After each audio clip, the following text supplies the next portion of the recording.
Gracias por continuar con nosotros aquí en Informe Capital.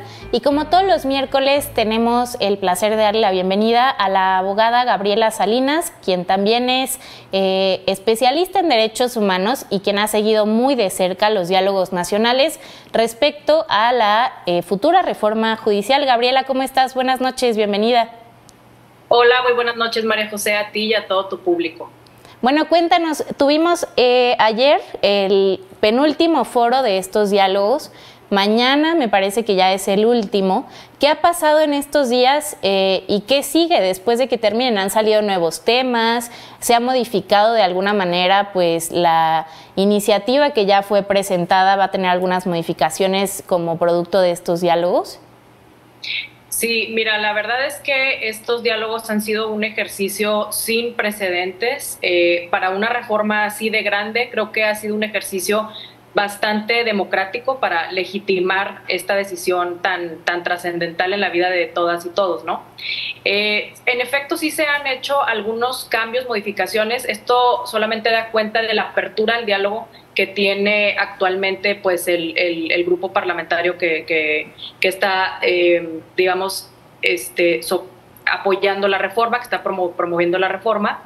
Entonces, creo que sí se han presentado como algunas modificaciones, algunos detalles que no se habían previsto originalmente en la propuesta, pero que ahora, a raíz de haber escuchado en el diálogo a muchas personas especialistas, ha empezado a modificarse algunas cosas. Por ejemplo, en el diálogo en el que yo participé, fue el 1 de junio, me parece. Tocamos el tema de la Defensoría Pública, tocamos el tema de cómo era posible que entonces ahora a la Defensoría Pública, en lugar de fortalecerla, se proponía darle más carga, pero administrativa, ¿no? de la judicatura.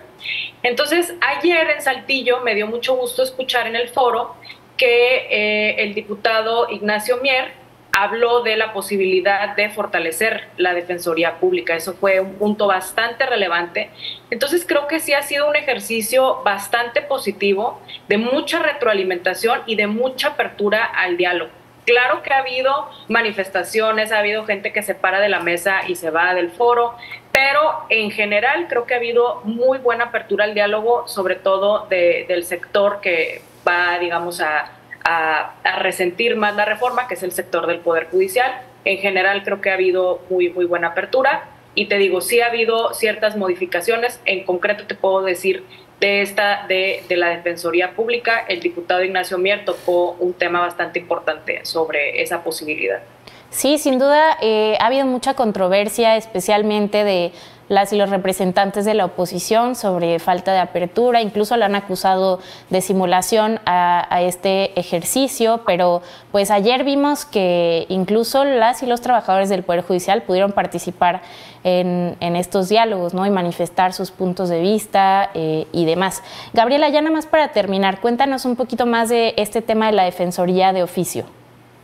Mira, el tema de la Defensoría de Oficio, originalmente, te digo, no estaba previsto en la reforma. Las defensorías de oficio son importantísimas porque digamos que son los abogados y abogadas que te defienden en un caso cuando tú no tienes la posibilidad económica de pagarle a alguien.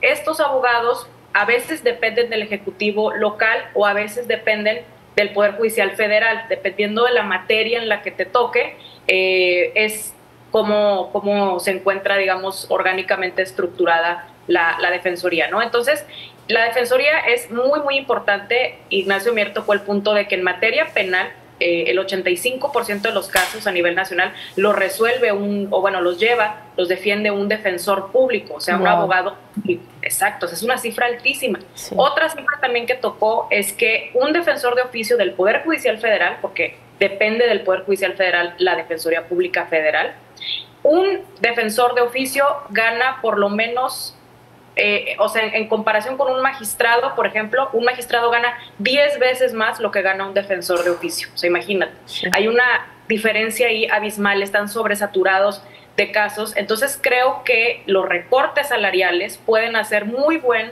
fondo o muy buena posibilidad para que verdaderamente ese dinero llegue a otras instancias que no sean nada más los jueces, las juezas, los magistrados y los ministros, ¿no? Sino que verdaderamente se lleve a las personas que hacen que el acceso a la justicia sea mucho más fácil para el pueblo. Claro, es una locura. Ayer lo comentábamos acá, ¿no? Que 7 de cada 10 personas, ya nos dabas tú el dato en materia penal, pero que el pueblo en realidad necesita de estas defensorías públicas, y incluso así tienen una calificación mayoritariamente negativa. ¿Se ha escuchado algo de lo que tú comentas, ¿no? De estos recortes salariales a los grandes mandos del Poder Judicial? ¿Podrían a lo mejor profesionalizar o incluso dignificar, que tengan mejores salarios los defensores públicos? ¿Esto se ha escuchado en alguno de los foros? ¿Crees que se retome en septiembre?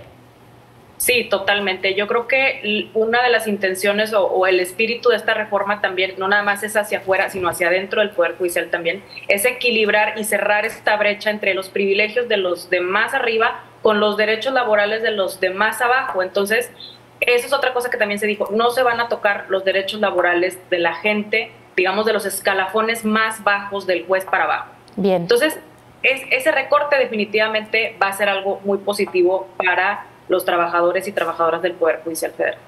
Muy bien, Gabriela, pues muchísimas gracias por este balance que nos das. Siempre nos explicas, pues muy en cristiano, qué está pasando con esta reforma que puede ser muy técnica y muy complicada, así que te agradecemos muchísimo y acá nos vemos la próxima semana. Perfecto, muchas gracias a ti, María José, y a tu público. Gracias, buenas noches, Gaby. Y bueno,